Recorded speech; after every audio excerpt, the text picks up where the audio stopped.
Ce programme vous est présenté par l'association évangélique Compassion, une œuvre missionnaire fondée en 1978 par les missionnaires Samuel et Dorothée Atzakordzian, un couple qui exerce son ministère dans une trentaine de pays du monde.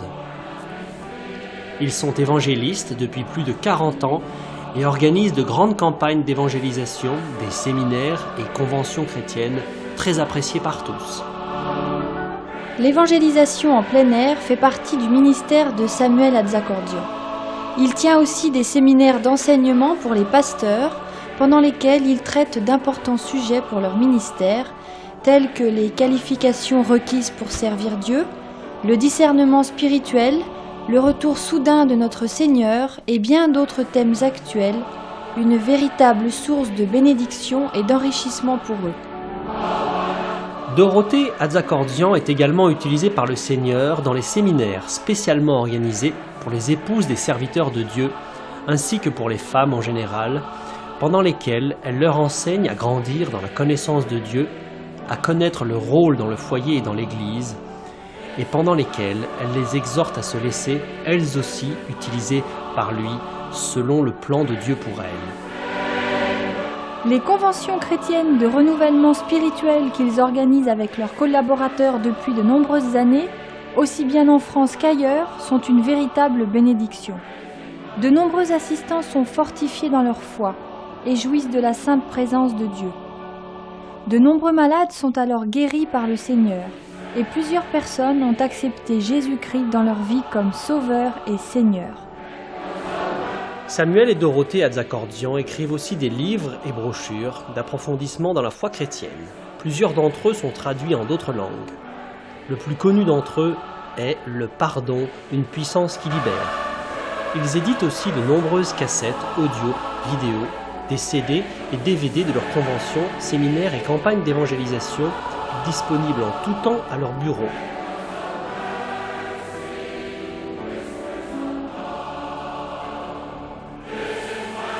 Leur site internet très intéressant vous permettra de mieux encore connaître leur ministère, de vous procurer régulièrement leurs messages d'édification, de lire de merveilleux témoignages d'intervention divine et aussi d'acheter en direct leurs nombreux articles. Si vous le souhaitez, une rubrique spéciale vous donne aussi la possibilité de devenir partenaire de l'œuvre Compassion, œuvre missionnaire internationale.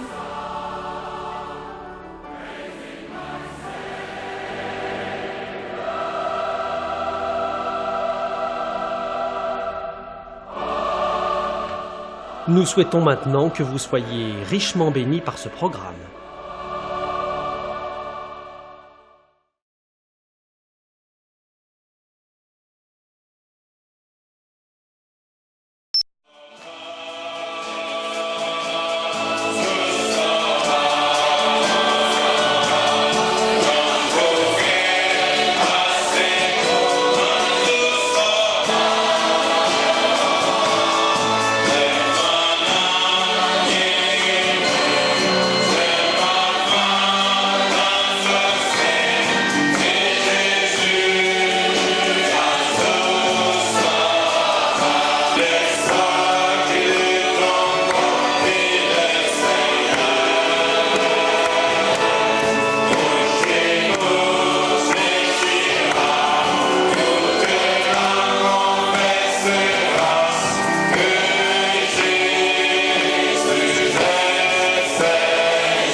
Nous savons que tu es présent au milieu de ton peuple. Tu l'as dit toi-même. Là où 2 ou 3 sont assemblés en mon nom, je suis au milieu d'eux. Merci pour ta présence.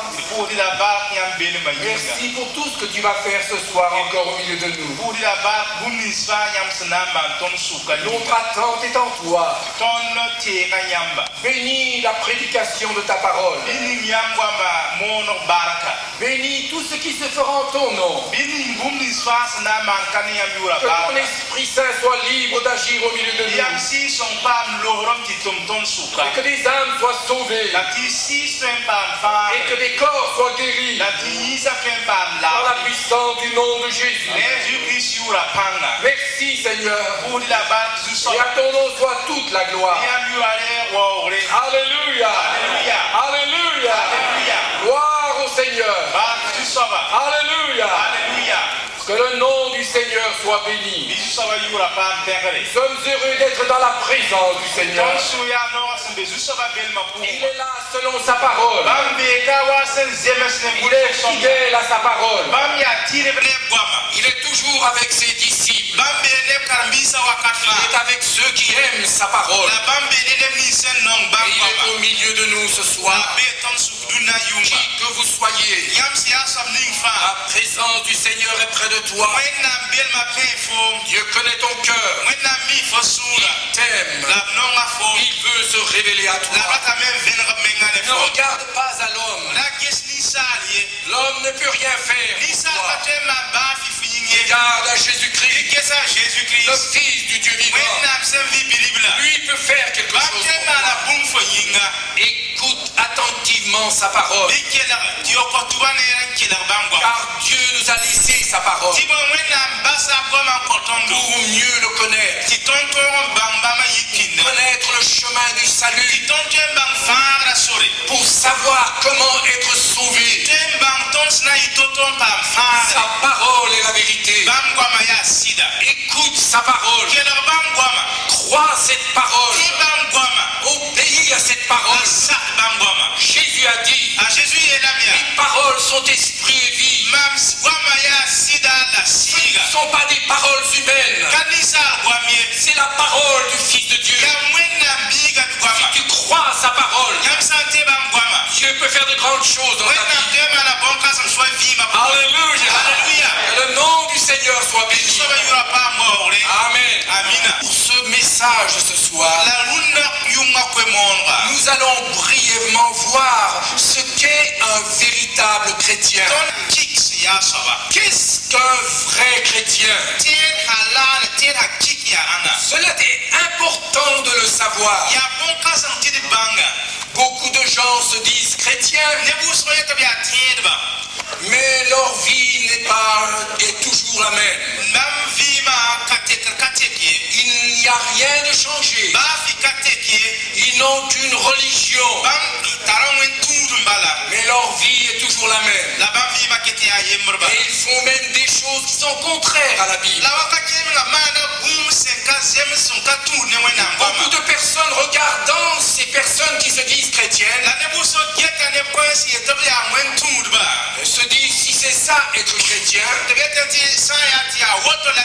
alors je ne veux pas devenir chrétien.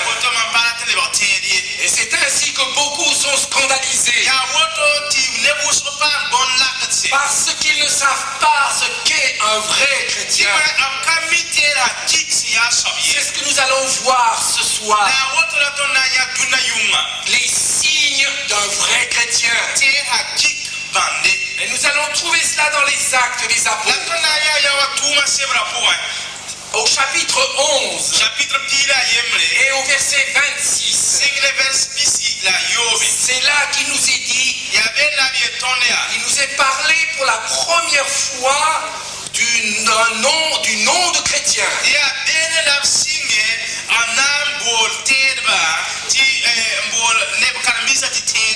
C'est la première fois qu'on lit le nom de chrétien. Alors il est important de voir tout ce passage passages que nous allons lire pour voir ce qu'est un véritable chrétien. Là au le verset 26, il est dit, ce fut à Antioche que pour la première fois, les disciples furent appelés chrétiens.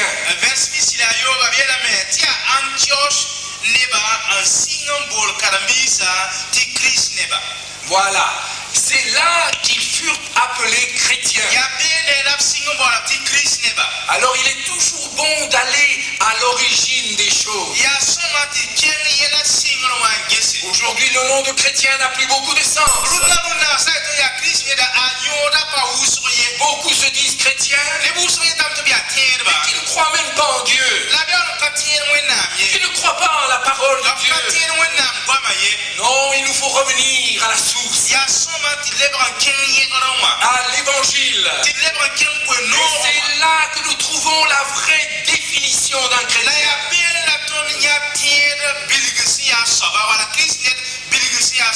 Alléluia. Alléluia. Et nous allons découvrir 7 signes d'un vrai chrétien. Nous allons lire à partir du verset 19. Ceux qui avaient été dispersés par la persécution, survenus à propos d'Étienne, allèrent jusqu'en Phénicie dans l'île de Chypre. Et à Antioche, annonçant la parole seulement aux Juifs. Il y eut cependant parmi eux quelques hommes de Chypre et de Cyrène, qui, étant venus à Antioche, s'adressèrent aussi aux Grecs la bonne nouvelle du Seigneur Jésus. Alors soulignez la bonne nouvelle du Seigneur Jésus. C'est là le premier signe d'un vrai chrétien. Il a entendu la bonne nouvelle du Seigneur Jésus. Allons plus loin. La main du Seigneur était avec eux. Et un grand nombre de personnes crurent et se convertirent au Seigneur. Soulignez, se convertir au Seigneur. C'est là le deuxième signe d'un vrai chrétien.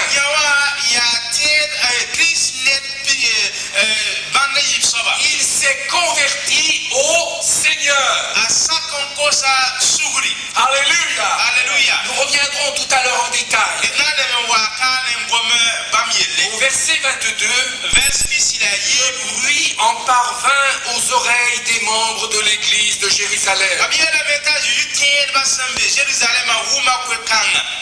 Et ils envoyèrent Barnabas jusqu'à Antioche.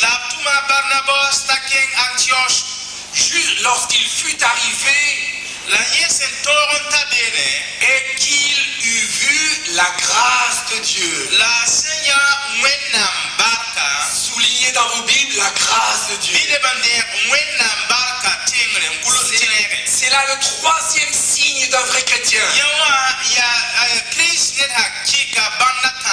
Il a expérimenté la grâce de Dieu.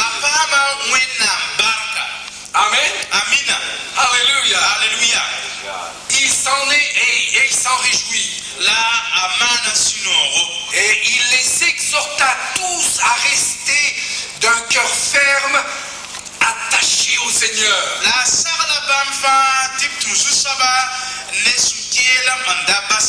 Nous relisons cela. Barnabas donc exhorta ces gens à rester d'un cœur ferme, attaché au Seigneur.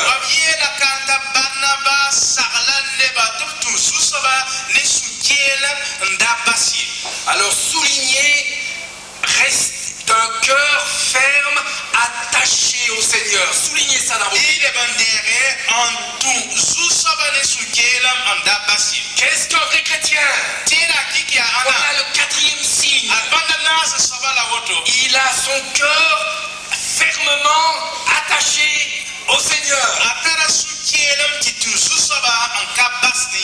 Alléluia. Alléluia. Car c'était un homme de bien, Tibon yeya ni songo. plein d'Esprit Saint et de foi. Sempinesi songo la tebo. Et une foule assez nombreuse se joignit au Seigneur. La nebuso tunzu soba.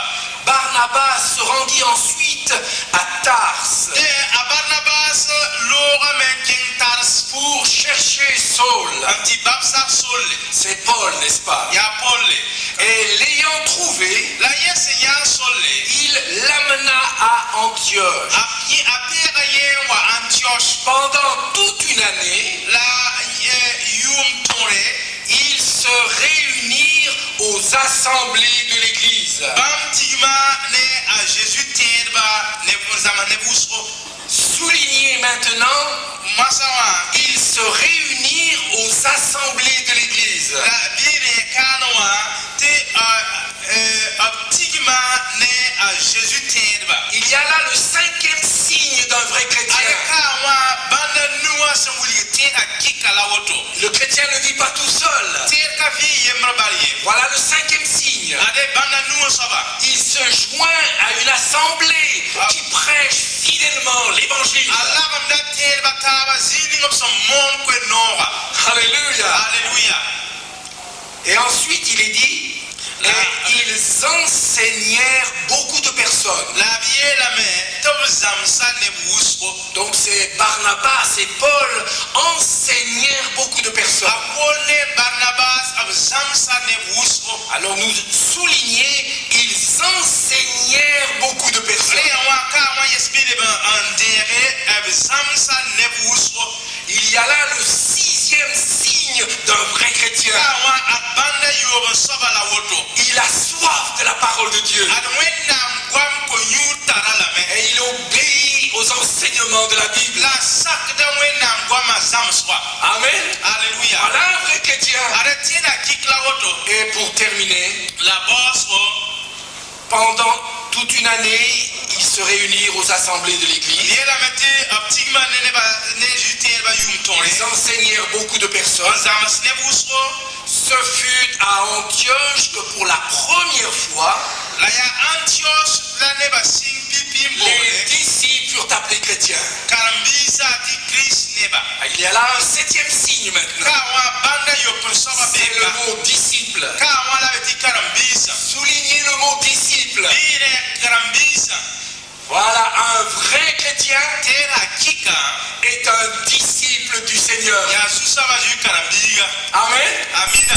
Ce n'est pas seulement un admirateur. Parle de balan yeta Jésus. C'est pas seulement un sympathisant. Kane da wata suri ya no ne karoma. C'est un disciple. Ya karambiga. Alléluia. Alléluia. Amen. Amina. Alors nous avons vu là Arrêtons ya kane. les 7 signes d'un vrai chrétien. Banda yo pues en wuli de Christian, Christnet hakik som Nous ya. allons les revoir brièvement. Tonna le ban angesib la bilu fu. Je ne serai pas trop long, Runda yo ngam kana ngom kausie. mais il est important La ya soma. de savoir ce qu'est un vrai chrétien Banda de Christnet hakik ya soba. pour que tu saches si toi-même tu es un vrai chrétien. Problemas bang fosaya Christnet hakika. Car ce qui compte, ce ne sont pas ce que les hommes disent, Sibo ya bumlinga si akaza na kane ba sen tokosa wala bomna ce ye. que ta religion dit. Wala fo kalo ngase yet bumlinga ye. Ce qui compte, c'est ce que la parole de Dieu Bumlinga si dit. akasa nga ya mwena ngoma si yet bumlinga.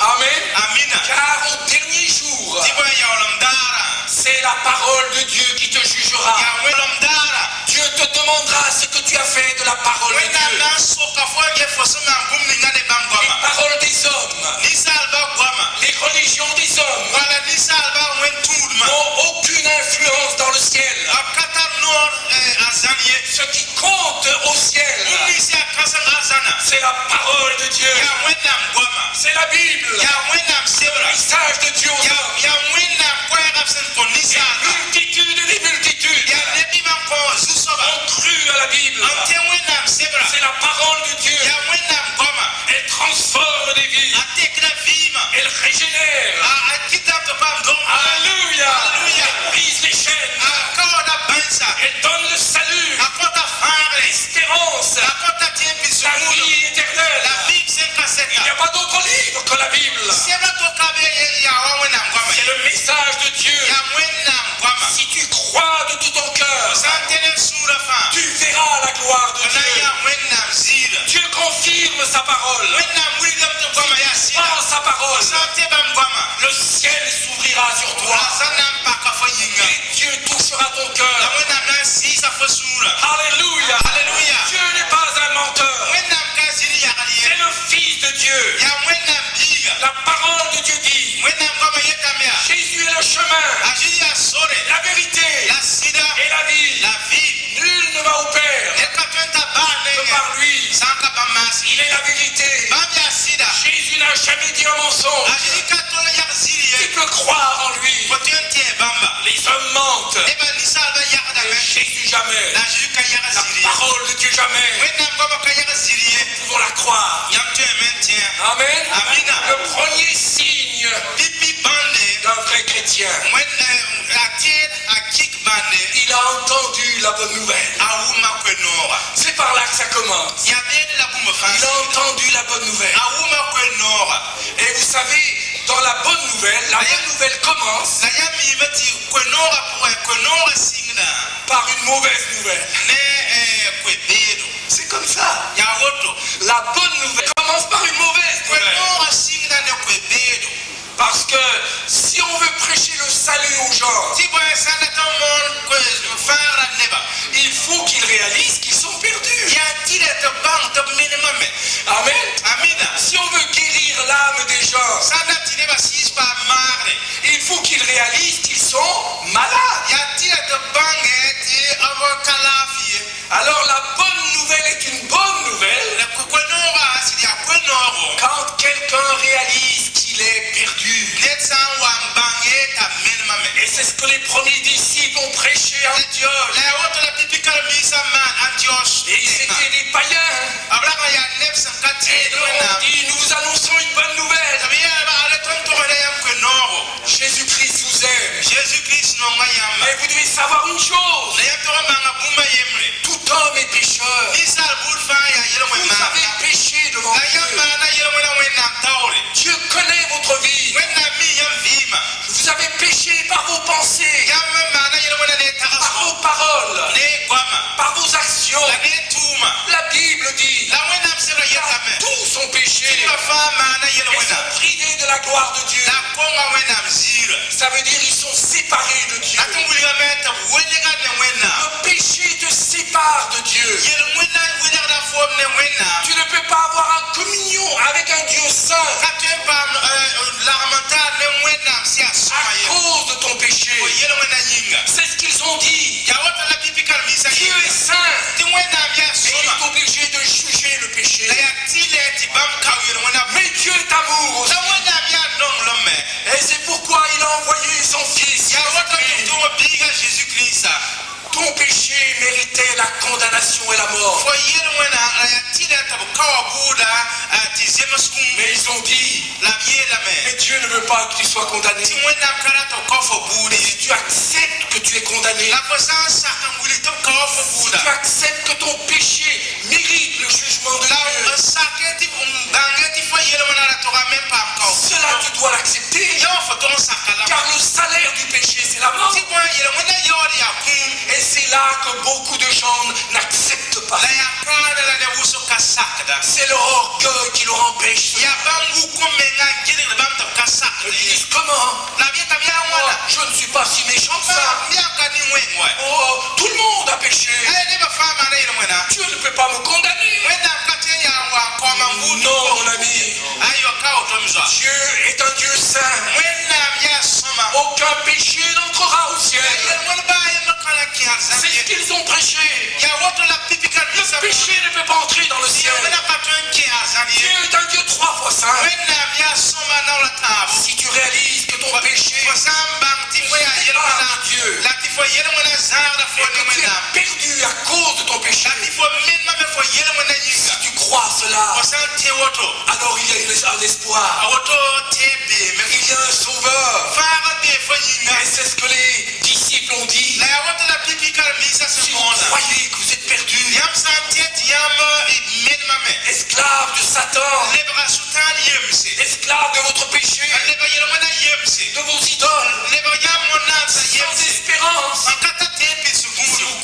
cela, Dieu a envoyé son Fils. Nous vous apportons un sauveur. Jésus, qui était parfait. C'est le Fils de Dieu. Dieu l'a envoyé dans son amour. Il fallait que Jésus vienne sur cette terre pour que l'homme soit pardonné. Il fallait que quelqu'un meure à sa place. Voilà ce que la Bible dit. Tu ne peux pas te sauver toi-même, mais un autre doit mourir à ta place. Mais cet autre doit être parfait. Cet autre faut qu'il n'ait commis aucun péché. Et personne sur la terre n'a pas commis de péché. C'est pourquoi Jésus seul est venu sur cette terre. Lui, le Fils de Dieu, il est devenu homme comme nous, mais sans commettre le péché. Et Jésus a pris ta condamnation sur lui-même. Et quand il est mort sur la croix, il n'est pas mort à cause de son péché. Jésus n'avait jamais péché. Il avait dit aux hommes sur la terre, qui d'entre vous me convaincra de péché? Tout le monde avait la bouche fermée devant Jésus. Il était le Saint de Dieu. Il était le Fils de Dieu. Et ils ont expliqué, quand Jésus est mort sur la croix, c'était le Saint de Dieu. Il était comme un agneau innocent qui a donné sa vie. Lui le pur, pour nous impurs. Lui le juste, pour nous injustes. Alléluia. Et lorsque vous regardez la croix, c'est ce que les disciples ont expliqué à Antioche. Jésus n'est pas mort à cause de son péché. C'est ta condamnation qu'il a pris. C'est toi qui devais être jugé. C'est vous qui deviez être jugé.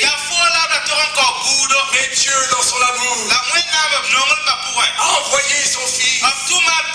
Et ton jugement, il l'a pris sur lui. La parole de Dieu dit, mais il a été blessé pour nos péchés, brisé pour nos iniquités. Et le châtiment qui nous donne la paix est tombé sur lui. Et ils l'auront expliqué. Voilà la bonne nouvelle. Une merveilleuse nouvelle. Vous étiez perdus. Vous étiez condamnés. Vous étiez séparés de Dieu. Esclaves de Satan. Destinés à aller en enfer. Et voilà la bonne nouvelle. Vous n'avez pas besoin de rester esclave du diable, ni esclave de votre péché. Vous avez un sauveur. Quelqu'un est mort à ta place. Quelqu'un de pur. Quelqu'un de saint. Quelqu'un qui n'avait jamais péché. Quelqu'un qui était parfait. Jésus, le sauveur. Alléluia. Il est mort sur la croix. Et comme il était Dieu, la fois après, il est ressuscité des morts. Et il est vivant maintenant. Alléluia.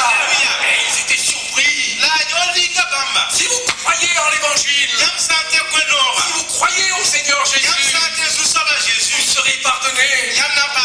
C'est pour toi qu'il est mort. C'est pour toi qu'il a souffert. Il a payé ta dette devant Dieu. Il a payé ta dette. Tu ne pouvais pas te sauver toi-même. Alléluia. Jésus est venu te sauver. Repends-toi de tes péchés et crois en Jésus-Christ, le seul sauveur. Alléluia. Bonne nouvelle. Jésus est mort à ma place. Moi qui devais être condamné pour toujours. Il a porté mon péché. Ma condamnation sur lui. Et maintenant il peut me pardonner. Alléluia. Alléluia. Quelle bonne nouvelle. Quelle bonne nouvelle. Et ils ont dit c'est merveilleux. Oui. Nous voulons maintenant suivre Jésus. Et ils ont fait le deuxième pas. Qu'est-ce qu'on a lu après? Il dit la main du Seigneur était avec eux. Et un grand nombre de personnes crurent et se convertirent. Ils se convertirent au Seigneur. Voilà le deuxième signe. C'est le deuxième pas. Ils ont cru à cette bonne nouvelle. On dit mais c'est merveilleux. Nous étions perdus. Mais Jésus nous a sauvés. Notre condamnation, il l'a portée. Je n'ai plus à être condamné. Alléluia. Et maintenant, ils se convertirent au Seigneur. Qu'est-ce que ça veut dire se convertir? Ils ont dit aux disciples, et les disciples leur ont dit maintenant vous devez vous convertir. Vous remarquez, ils ne se sont pas convertis à une église. Ils ne se sont pas convertis à une religion. Ils se sont convertis au Seigneur. Alléluia. Et se convertir, qu'est-ce que ça veut dire? Ça veut dire changer complètement de direction dans sa vie.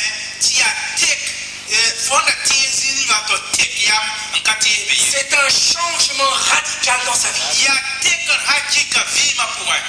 Vous alliez dans telle direction qui est le chemin large selon la parole de Dieu mène à la perdition éternelle. Mais lorsqu'ils ont entendu la bonne nouvelle et Dieu leur demandait de se repentir, de se convertir, et à partir de maintenant, avec cette bonne nouvelle que Jésus est le Sauveur, nous voulons nous convertir. Nous voulons changer notre façon de vivre. Nous voulons abandonner notre ancienne vie. Nous voulons nous repentir. Abandonner le péché. Nos idoles. Nos passions. Le diable. Et toutes ces mauvaises choses. Nous nous convertissons au Seigneur. Et ils prennent le chemin étroit. Qui mène à la vie éternelle. Alléluia. Ils se convertirent. Beaucoup se disent chrétiens, mais il n'y a pas de conversion. Ils n'ont pas changé de vie. Ils étaient sur le chemin large. Et maintenant ils sont sur le chemin étroit. Tout a changé. Désormais, ils veulent suivre le Seigneur, obéir à sa parole et abandonner tout ce qui est mauvais aux yeux de Dieu. L'as-tu fait? Est-ce que tu t'es vraiment converti? Est-ce que tu as vraiment abandonné ton ancienne vie? Est-ce que tu as abandonné tes passions? Est-ce que tu as abandonné tout cela pour te convertir à Jésus, te donner à lui? Alléluia. C'est cela, être chrétien. C'est changer complètement de vie. Amen. Si tu te dis chrétien et que ta vie n'est pas changée complètement, tu n'es pas un vrai chrétien. Tu es une personne religieuse, mais tu n'es pas un vrai chrétien. Amen. C'est quelqu'un qui coupe avec son passé. Et maintenant c'est terminé. Je veux vivre une vie nouvelle. Alléluia. Troisième signe maintenant. Il est dit lorsque Barnabas est arrivé et qu'il eut vu la grâce de Dieu.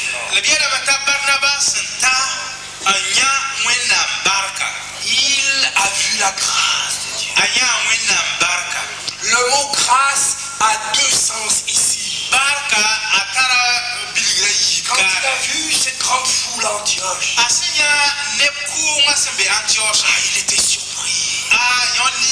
C'était des païens il n'y a pas longtemps. Et il a vu quelque chose d'extraordinaire. Des hommes et des femmes rayonnants.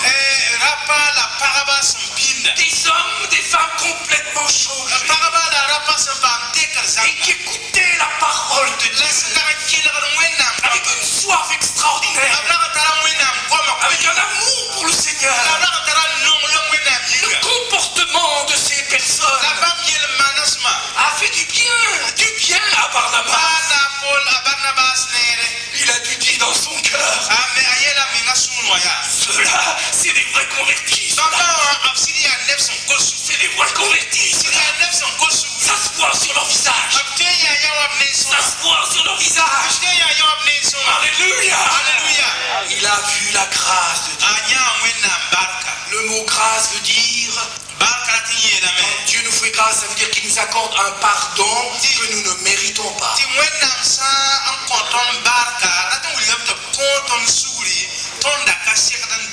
Et le pardon de Dieu, lorsque nous demandons pardon, lorsque nous nous repentons de notre péché, Dieu nous pardonne et nous accorde ce pardon comme un cadeau que nous ne méritons pas. Amen. C'est une grâce que nous ne méritons pas. Personne ne peut acheter son salut, ni par ses prières, ni par son argent, ni par ses bonnes œuvres. Tu ne peux pas acheter le salut. Le salut coûte trop cher. Tu pourrais donner ta vie. Tu pourrais faire toutes les belles œuvres du monde. Le salut est trop cher. Tu ne pourras jamais le payer. Tu ne pourras jamais le payer. Voilà pourquoi Dieu offre le pardon comme un don de Dieu. Amen. Voilà pourquoi c'est un don. Parce qu'on ne pourra jamais le payer. Amen. La parole de Dieu dit, c'est par grâce que vous êtes sauvés. Par le moyen de la foi. C'est un don de Dieu. Ce n'est point par les œuvres, afin que personne ne se glorifie. Amen. Et si tu te glorifies, tu te glorifies du Seigneur. Seigneur Jésus, merci pour ton pardon. Ce cadeau, je ne mérite pas. Et il a vu ça sur le visage de ceux d'Antioche. Ils étaient contents, rayonnants. Le salut, il l'avait accepté comme un don de Dieu. Dans la grâce de Dieu, il y a un deuxième message que Barnabas a vu. Le mot grâce veut aussi dire beauté. Ils étaient pleins de grâce, pleins de beauté. Ils étaient beaux à voir. Il y avait comme un rayonnement sur eux. C'était des hommes et des femmes changés. Alléluia. Il y avait la grâce de Dieu, la beauté de Dieu. L'idolâtre n'était plus idolâtre. Le menteur ne disait plus de mensonges. L'adultère avait abandonné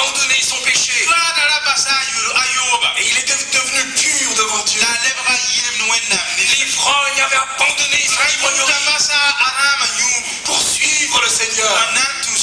Alléluia. Et c'est cela, la grâce de Dieu, un changement radical dans la vie. Est-ce que tu as expérimenté cela? Voilà ce que Dieu veut faire dans ta vie. Est-ce que voilà la grâce de Dieu? Est-ce que tu peux dire autrefois j'étais un pécheur? J'étais un moqueur. J'étais quelqu'un de religieux. Comme Paul. Mais mon cœur était plein de haine. On peut avoir une religion et avoir plein de haine dans son cœur. Et Paul, avant de se convertir, persécutait les vrais chrétiens. Et il les emmenait en prison. Et il croyait en Dieu. Et il avait une religion. Qu'est-ce que c'est que ça? Il croit en Dieu. Et il mettait les gens en prison. Et quand Étienne a été lapidé, Paul était là. C'était Saul de Tarse. Il approuvait le meurtre, la lapidation.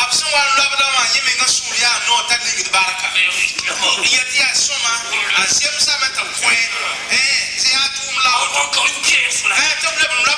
Oh, c'est un héroïno.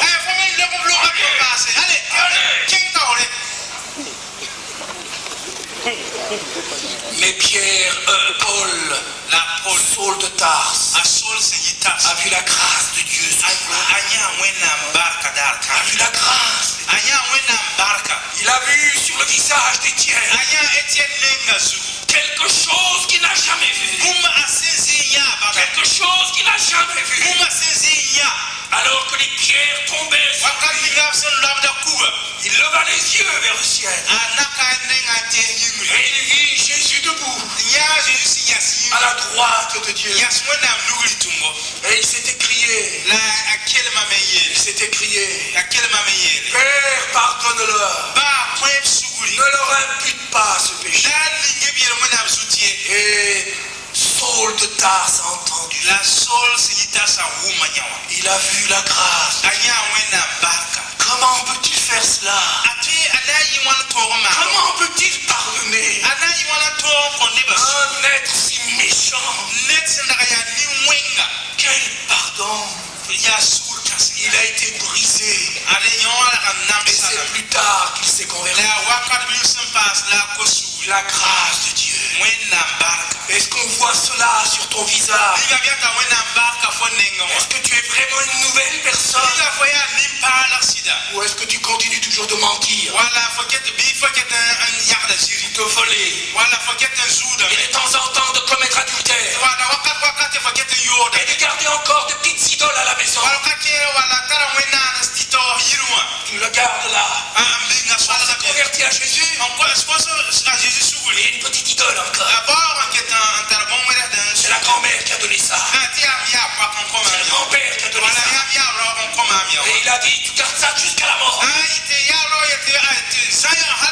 Et on garde ça. Caché. Et on veut que personne ne sache. Et on se dit chrétien. Et la vie n'est pas changée. Il vit la grâce de Dieu. Si quelqu'un est en Christ, nous dit la Bible, les choses anciennes sont passées. Il est une nouvelle créature. Voici toutes choses sont devenues nouvelles. Tout est devenu nouveau. Tout. Ce n'est pas un raccommodage.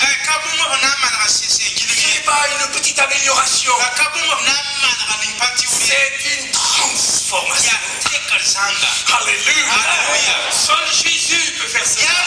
Que tu sois, quel que soit ton péché, quelles que soient tes chaînes. Alléluia. Il est le spécialiste des cas difficiles.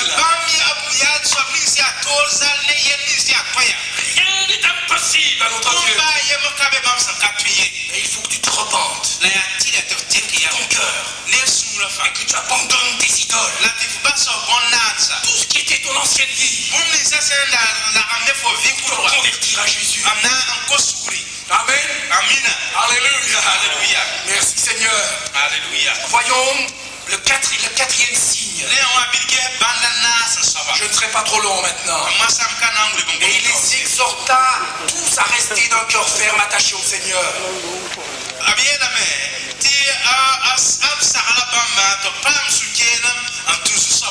Voilà maintenant le quatrième signe. Et Barnabas leur dit, ah c'est merveilleux. Ah, je vois vraiment la grâce. Mais Barnabas s'est réjoui, c'est vrai. Mais il ne voulait pas que ce soit seulement un feu de paille. Il ne voulait pas que ce soit une expérience de quelques jours. Et comme un prophète, parce qu'il était rempli du Saint-Esprit, il leur a dit ceci. Mes amis, mes frères, mes sœurs, c'est merveilleux ce que Dieu a fait. Maintenant, vous devez rester attachés au Seigneur.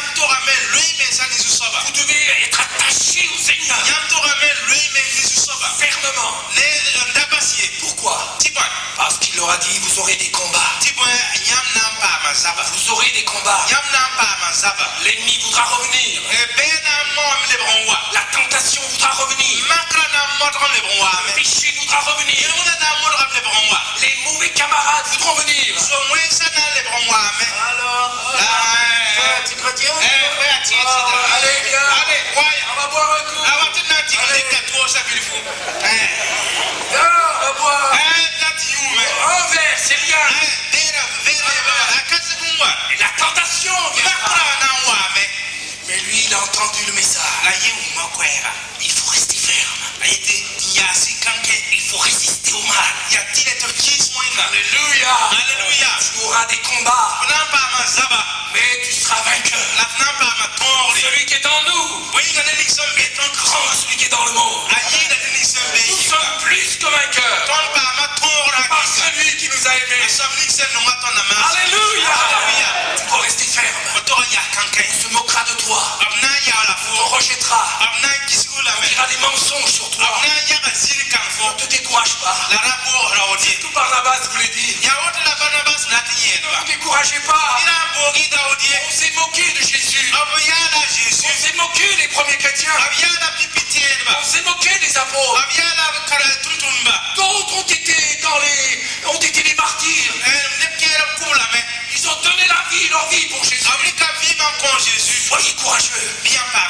Attachez-vous, Seigneur. Résistez au mal. Et Dieu vous aidera. Alléluia. Même si 10 000 sont contre vous, vous ne tomberez pas. Dieu sera avec toi. Alléluia.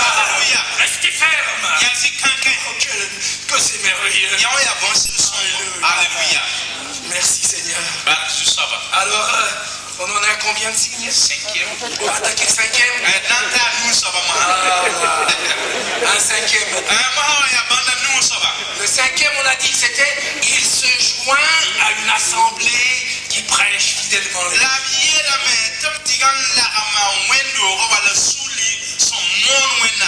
se réunir aux assemblées. Alors, c'est Barnabas qui a dit ça. Il a dit maintenant vous ne pouvez pas rester tout seul. Un chrétien ne peut pas vivre tout seul.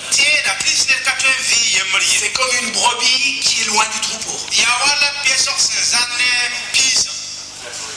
Une brebis loin du troupeau sera dévorée tôt ou tard par le loup. Le vrai chrétien, maintenant, il abandonne ses vieux amis pour chercher des amis chrétiens. Amen. Il aime ça. Maintenant, il a changé de famille. Il appartient à la famille de Dieu. Alléluia. Et ils se rassemblent. Voilà ce qu'est un vrai chrétien. Il ne reste pas tout seul. Amen. Alors, 6e signe. Et dans cette assemblée, qu'est-ce qu'on fait? Là, on entend prêcher la parole de Dieu. Et il y a le 6e signe. Le vrai chrétien a soif de la parole de Dieu. Et il obéit à la parole de Dieu. Parce qu'il dit que et ils enseignèrent beaucoup de personnes. Ça veut dire que ces premiers chrétiens, ils étaient prêts à écouter. Il dit maintenant comment je dois vivre comme un chrétien. Maintenant je veux changer complètement. Ils étaient prêts. Certains qui se disent chrétiens, quand vous leur dites mais c'est pas bien ce que vous faites, vous savez ce qu'ils vous disent? Toi tu t'en vas là. De quoi tu te mêles? Moi je sais très bien ce que je dois faire. On ne peut pas les enseigner. Ils ont la tête dure. Et ils se disent chrétiens. Les premiers chrétiens n'étaient pas comme ça. On les enseigna. Ils étaient ouverts. Barnabas, Saul. D'accord. C'est la parole de Dieu. On veut obéir. Amen. Voilà un vrai chrétien. Il obéit à la parole de Dieu. Pas seulement quand ça lui plaît, mais même quand ça ne lui plaît pas. Parce qu'il y a beaucoup de chrétiens qui obéissent quand ça leur plaît. Mais quand ça les dérange, ils n'obéissent plus. Non, il faut obéir. Alléluia. Que le nom du Seigneur soit béni. 7e signe. Pour la première fois, les disciples furent appelés chrétiens.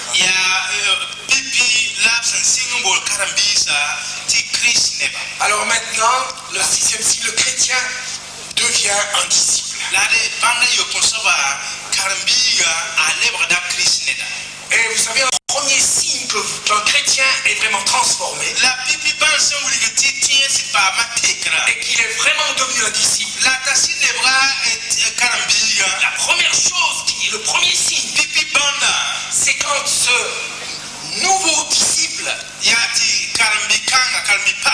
ce nouveau chrétien, il va chercher d'autres personnes pour qu'ils se convertissent aussi, comme lui. Amen. Là, vous voyez qu'il y a vraiment un changement. Alléluia. Ils ont tellement vu la grâce de Dieu. Ils ont tellement expérimenté ce que Dieu a fait. Ils ne pouvaient pas garder pour eux-mêmes. Ce trésor merveilleux. Alléluia. Et partout où ils allaient, ils parlaient du Seigneur, de leur sauveur, de la bonne nouvelle. Ce que Dieu a fait pour moi, il veut le faire pour toi. Repends-toi, crois à la bonne nouvelle. Et voilà, ils amenaient des âmes au Seigneur. Voilà un vrai disciple. Amen. Là, nous voyons des vrais chrétiens. N'est-ce pas merveilleux? Amen. Voilà, selon la Bible, ce qu'est un vrai chrétien. Amen. Nous avons besoin d'examiner notre foi à la lumière de la parole de Dieu. Amen. Alléluia. Le Seigneur est merveilleux. Ce qu'il a fait pour ceux d'Antioche, il veut le faire pour toi. Trouvons-nous dans la prière maintenant. Trouvons-nous dans la prière. Et je vais adresser un appel. Tu as entendu la bonne nouvelle. Tu as entendu que Dieu a envoyé son Fils afin de porter ton péché, de te pardonner et de te donner la vie éternelle. Et tu dois réaliser que tu es perdu, que ton péché te sépare de Dieu. Et que si tu ne te repens pas, tu seras perdu pour toujours. Mais la bonne nouvelle est que Dieu ne veut pas que tu sois perdu. Il t'a préparé une place dans le ciel. Il t'a préparé une place près de son cœur. Il t'a préparé une place au pied de la croix. Si tu veux vraiment te convertir ce soir et changer de vie complètement pour devenir un vrai chrétien, écouter la Bible, joindre à des vrais chrétiens et que tu confesses Jésus devant tes camarades. Quelqu'un veut vraiment se repentir ce soir et se convertir à Jésus-Christ et à l'accepter comme son sauveur, comme son Dieu, comme son rédempteur pour toujours. C'est le moment maintenant. Dieu a parlé à ton cœur. Lève ta main là où tu es et nous allons prier pour toi. Là où tu es, levez votre main. S'il y en a au milieu de nous, levez votre main, n'ayez pas honte. S'il y en a qui veulent prendre cette décision, faites-le maintenant. Nous ne voyons pas très bien au fond. Et l'important, c'est que vous preniez une décision devant Dieu. Tu peux lever la main. Mais si tu n'es pas décidé dans ton cœur, ça ne sert à rien du tout.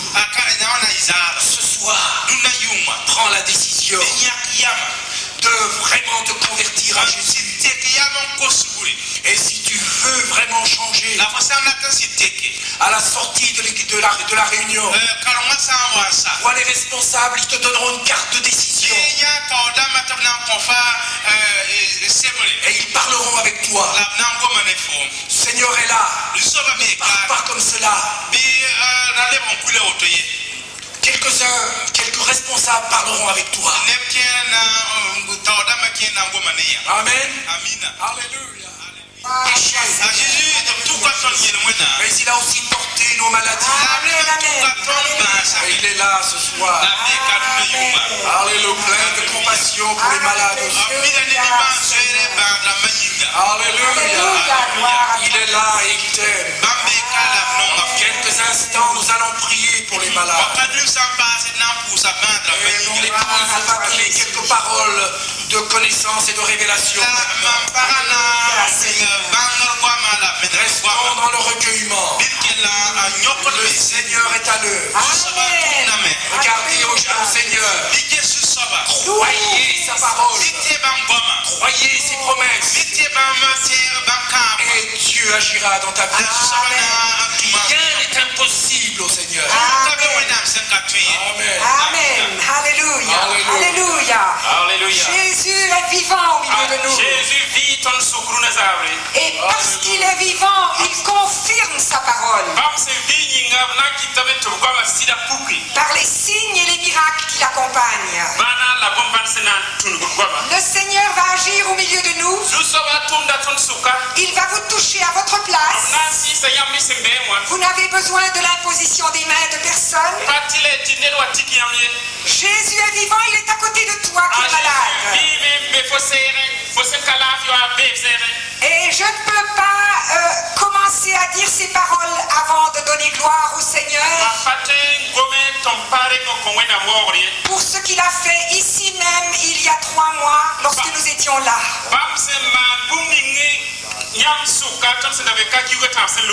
Une parole avait été donnée que le Seigneur touchait quelqu'un qui avait des brûlures dans les yeux.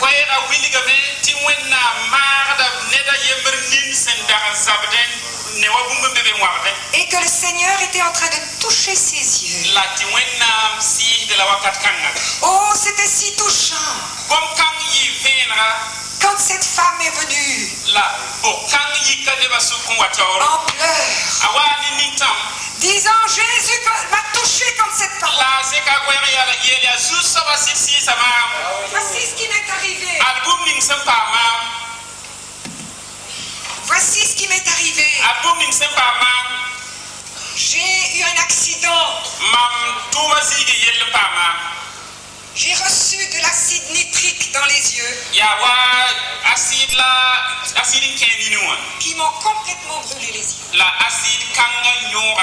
Je ne pouvais presque plus voir. Et je ne pouvais presque plus voir oui. Et à ce moment-là, le Seigneur m'a touché là-bas. À ma place. Non seulement les brûlures ont disparu mais maintenant je peux voir. Elle a dit je peux voir. Et même je peux voir sans lunettes. Elle a enlevé ses lunettes. Alléluia Jésus. Alléluia. Le Tout-Puissant. Et ce soir, le Seigneur touche quelqu'un ici qui a eu une opération. On t'a ouvert le ventre. On t'a sorti quelque chose. On a refermé. Mais la douleur continue. Et ça te fait mal. Et tu ne sais plus quoi faire. Mais Jésus est le Dieu de l'impossible. Et il te touche maintenant. Reçois la guérison.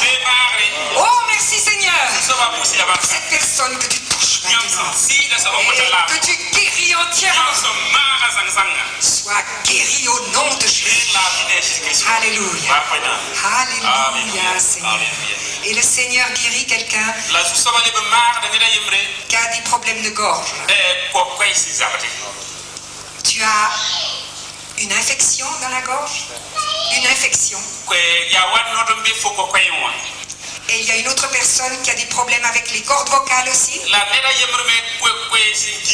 Et il y a une autre personne qui a des problèmes de glandes. Le Seigneur est spécialiste. Il est le médecin des médecins. Le Seigneur des seigneurs. Et le roi des rois. C'est lui qui vous touche. Parce qu'il est vivant. Et il est présent près de toi. Et il t'aime. Il t'aime. Il t'aime. Il y a un pasteur ici aussi, un serviteur de Dieu, qui a des douleurs terribles dans le dos. Tu as du mal à te baisser, ça te fait toujours mal, terriblement mal. Et le Seigneur maintenant enlève cette douleur et te guérit. Il enlève cette douleur. Alléluia. Et il y a une femme ici. Tu as beaucoup crié au Seigneur. Tu souffres dans ton âme. Tu es comme Anne, la mère de Samuel. Qui a crié à Dieu dans le temple. Oh Seigneur, fais quelque chose pour moi. Je suis stérile. Tu es cette femme-là. Et le Seigneur a entendu ton cri. Et il te dit ce soir, je te donnerai ce que ton cœur désire. Parce que c'est moi qui fais enfanter. C'est moi qui donne la vie. Le Seigneur. Alléluia. Et il y a encore une personne qui a un problème avec le bras droit, la main droite aussi. Cette personne a comme de l'eczéma sur sa main. Des boutons, des rougeurs. Et tu as déjà tout essayé. Personne n'a pu t'aider. Mais il est le Dieu de l'impossible. Et il te touche maintenant. Et cette maladie de ton bras disparaît.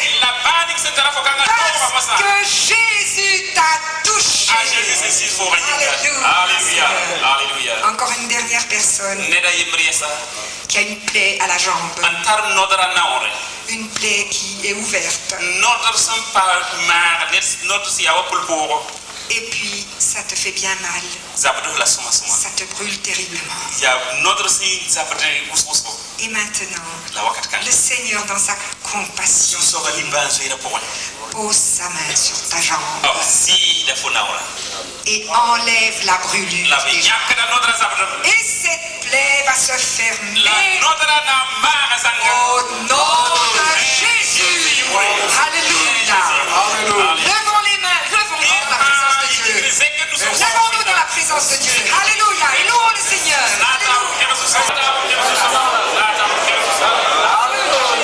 Alléluia. Restons dans la prière. Merci Jésus. Alléluia Jésus. Béni sois-tu Seigneur. Alléluia. Amen. Alors après la prière, vous allez regarder ce que le Seigneur a fait pour vous. Alléluia. Pendant que vous priez, croyez que Dieu entend votre prière. Ne priez pas seulement pour prier. Priez avec foi. Et après la prière, si vous ne pouviez pas marcher, lève-toi et marche. Si tu ne pouvais pas entendre, écoute. Fais le test.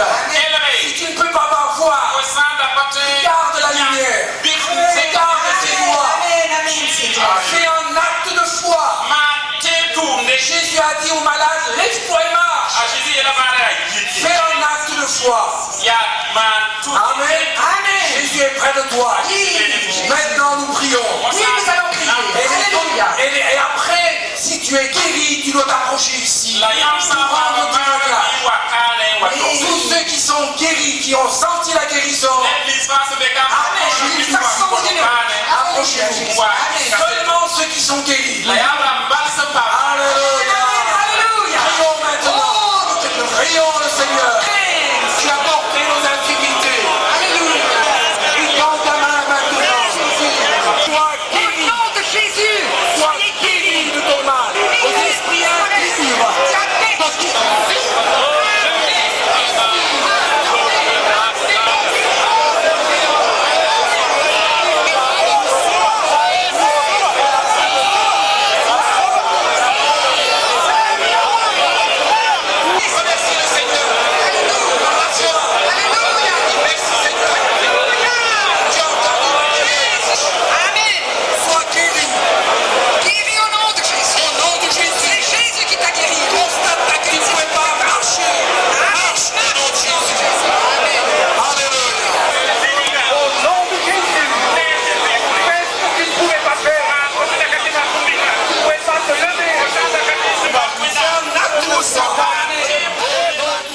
J'avais vraiment mal à la gorge et j'ai été ici à La Réunion.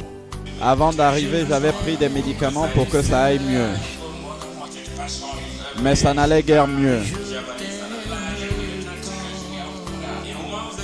Et ensuite, lorsque vous avez demandé de poser la main sur la partie de notre corps malade, j'ai posé ma main sur ma gorge et le Seigneur m'a guéri.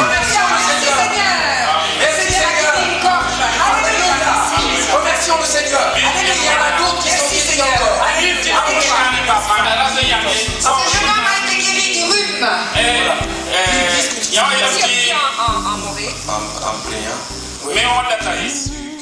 En priant, Tu as senti la puissance de Dieu? se poser sur moi. Et maintenant ça va mieux? Oui, j'ai senti la puissance de Dieu me toucher. Maintenant, ça va mieux. Qui est-ce qui a encore reçu? Et il y en a d'autres.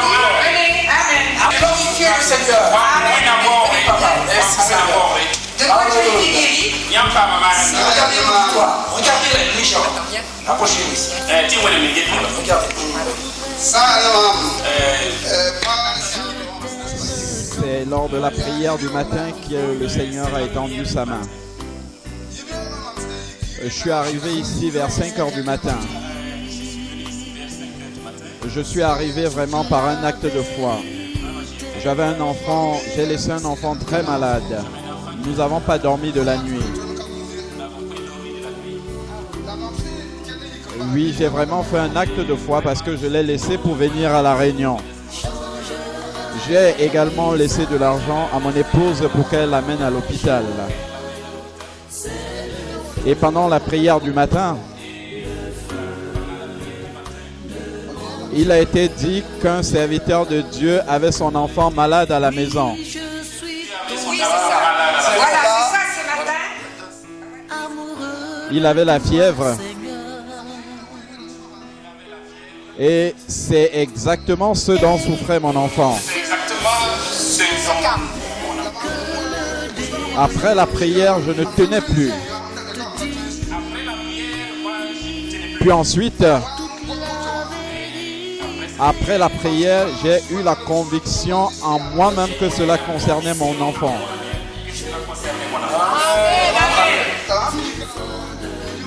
Lorsque je suis rentré à midi, j'ai vu l'enfant qui s'amusait avec d'autres enfants. Et j'ai vu l'enfant qui s'amusait. Alléluia.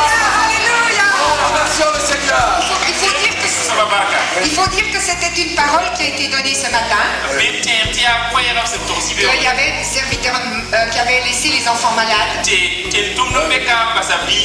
et qui se faisaient du souci. Et donc le Seigneur a confirmé cette parole. En guérissant l'enfant. Nous allons lui donner toute la gloire. Quand nous étions là il y a 3 mois, beaucoup de personnes sont venues voir après et ont dit j'ai été guéri, mais j'ai eu honte. Alors c'est ma honte. Alléluia. Il y a 3 mois, il y avait une jeune femme, ça me vient maintenant, qui avait un goitre. Et le Seigneur avait dit qu'il faisait disparaître un goitre. Et cette jeune fille a été touchée à sa place. Le goitre a disparu. Mais elle n'a pas eu le courage de venir tout de suite. Elle est venue le lendemain. Alors je lui ai dit, il ne faut pas que tu aies honte de Alors le soir, elle a pris son courage à deux mains. Elle est venue sur le podium et elle a rendu témoignage. Le Seigneur nous bénit. Alléluia. Donnons-nous tous. Alléluia. Donnons gloire au Seigneur. Et glorifions le Seigneur. Alléluia. Merci pour tout ce qu'il a fait ce soir. Et demain, il y aura encore des témoignages. Nous prierons encore demain. Ne doute pas. Reste dans la foi. Au nom de Jésus. Glorifie le Seigneur. Alléluia. Et je voudrais dire ceci pour vous encourager. Nous faisions une campagne quelque part, et le Seigneur a guéri un homme. En partant, il prenait un taxi. Et il n'avait pas été guéri à la campagne. Mais en montant dans sa voiture, le Seigneur l'a touché. Ses yeux se sont ouverts dans le taxi. C'était au Bénin. Au Bénin. Amen. Pendant notre campagne au Bénin. Et là-bas, un soir, 7 aveugles ont vu. 7 aveugles. En une soirée. Et là, ce petit aveugle-là, la campagne était finie, il s'en allait. Un peu déçu. Et alors, en montant dans le taxi, on nous a dit, un aveugle a été guéri. Alléluia. Ne crains pas. Non. Crois seulement. N'aie pas honte dans le témoignage. Que Dieu vous bénisse. Je voudrais encore dire ceci. Je crois que ce soir c'est la soirée des témoignages. Si les gens ne viennent pas rendre témoignage, nous allons le faire. Il y a 3 mois, une parole de connaissance a été donnée au séminaire, disant que le Seigneur guérissait la femme d'un serviteur qui était dans sa maison. Est-ce qu'elle est ici, cette femme? Est-ce qu'elle était là ce matin? Est-ce que tu es là? Cette femme, Elle n'est pas là. elle n'est pas là. Cette femme, Elle est là. Voilà. Je vais rendre témoignage ici. alléluia. Ah, vous pouvez vous asseoir. Alléluia.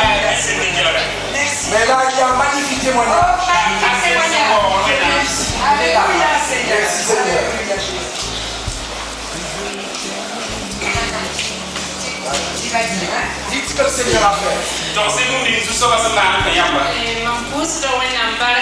Je suis reconnaissante au Seigneur. Je suis reconnaissante au Seigneur.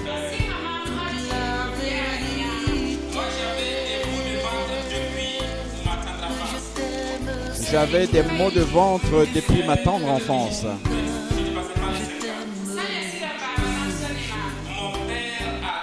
Depuis l'âge de 5 ans, mon père a tout fait pour me traiter. Il a tout fait pour me faire traiter. Mais vraiment, je souffrais énormément. J'ai été opéré, mais j'avais toujours mal. Mais la main puissante du Seigneur m'a touché au moment où j'étais souffrante et alitée.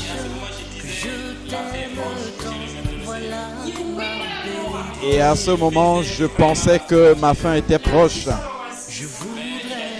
J'avais vraiment une très grande fièvre. Mais le Seigneur a étendu sa main guérissante sur moi. Et le samedi soir, pendant mon sommeil, j'étais en train de louer le Seigneur et de le glorifier. Et ma louange a réveillé mon mari. Et lui écoutait comment je louais le Seigneur. Et il se demandait si cette louange-là n'était pas une louange avant mon départ. Je lui ai dit, lève-toi, le Seigneur m'a guéri. Levez-vous, remerciez le Seigneur. J'ai essayé de marcher pour vérifier si ma guérison était effective, parce que je ne pouvais pas marcher auparavant. Je ne pouvais pas voir, je ne pouvais pas manger. J'étais vraiment souffrante. Je rends gloire à Dieu. Aujourd'hui,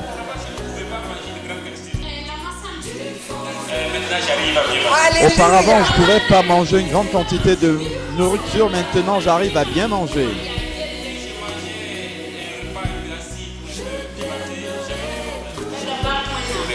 Et lorsque je mangeais un repas acide ou pimenté, j'avais beaucoup de problèmes avec mon ventre. Le Seigneur a étendu sa main sur moi. Je lui rends toute la grâce. C'est que cette sœur a rendu témoignage à une réunion de femmes qui a eu lieu il y a 3 mois.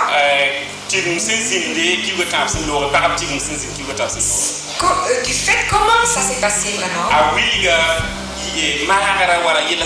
Elle a à ce moment donné plus de détails. Ce qui s'est passé, c'est que quand la parole de connaissance a été donnée au séminaire, au même instant, le Seigneur lui a parlé et lui a dit, il y a une de mes servantes qui est en train de prier pour toi. Et à cet instant-là, la puissance de Dieu est venue dans sa maison, l'a touché sur son lit de mort et l'a sorti de la mort qui rongeait son corps. Et elle a dit, en courant dehors, elle a crié, ce n'est plus moi qui vis, c'est Christ.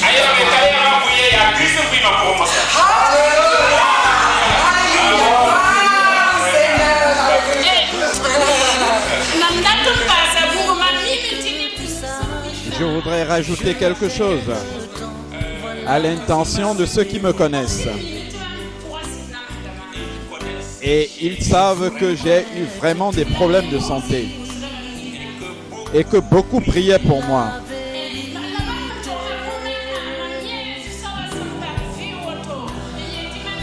Le signe que j'ai vu le ciel ouvert.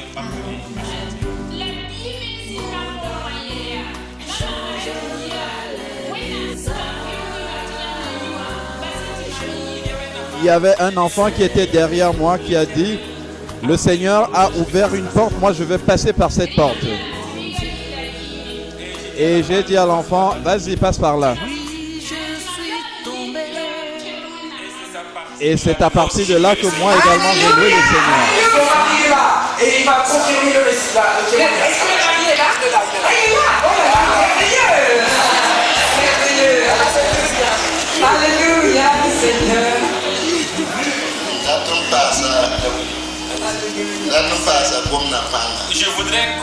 Je voudrais confirmer la parole de ma femme.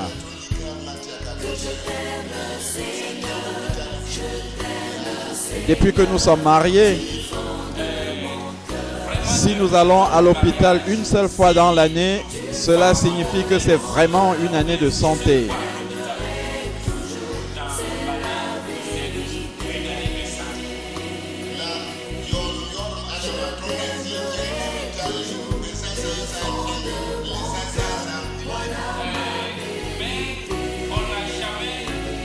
Mais mon épouse n'a jamais été transportée à l'hôpital sous un brancard.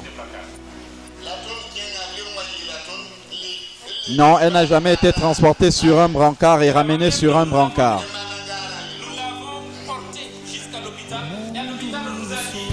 Nous l'avons transportée à l'hôpital et à l'hôpital, on nous a demandé de la ramener à la maison parce qu'il n'y avait plus rien à faire pour elle. Nous l'avons ramenée à la maison complètement désespérée. J'ai été au séminaire. Lorsque le message a été donné que la femme d'un serviteur est alitée et très malade à la maison recevait sa guérison,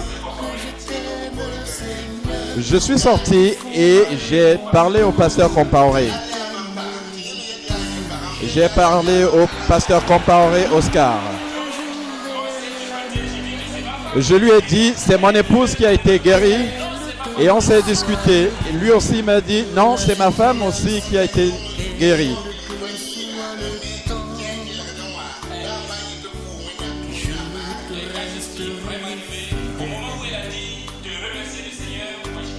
Et lorsque je suis arrivé chez moi, et au moment où mon épouse m'a demandé de glorifier le Seigneur, je l'ai vu vraiment debout en train de louer le Seigneur. Lorsque nous quittions l'hôpital, on nous a donné 2 bulletins d'examen à faire. Ils nous ont demandé d'aller faire ces examens dans une autre clinique. Au moment d'aller faire ces examens, mon épouse a dit, c'est plus la peine d'aller faire ces examens. Moi, je suis guéri.